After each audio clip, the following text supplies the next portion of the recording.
Po,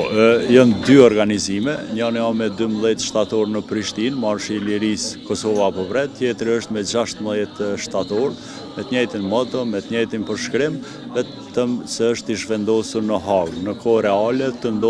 ku ndodh edhe gjykimi final që gjithë Kosova e pret. Po, organizimi është shumë mirë, për shkak edhe të përvojave të dy marsheve tjera, për shkak edhe të afrisë emocionit me verdiktin,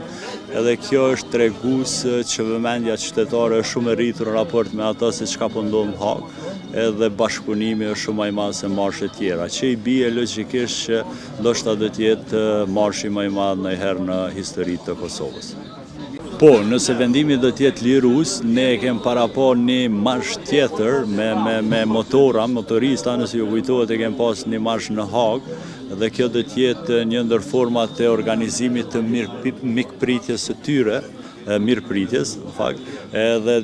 kem para pa që nga aeroporti i Prishtinës deri në Prishtinë, në qendër, që me siguri do të jetë e krejt Kosova në rrugë duke i prit, edhe kjo është ajo simbolika që do të provojmë me e bë. Tash nuk e dim për shkak specifikave edhe protokolleve të caktuara se çysh do të ndodhin, po njëtin e kem të mirë për me e bë një lloj simbolike të organizimit mikpritjes tyne në vendin dhe tokën që i përkasin. Po, zakonisht hezitoj pak flas me numra, po besoj që kam përshtypjen që 200.000 vetë do t'jenë në shesh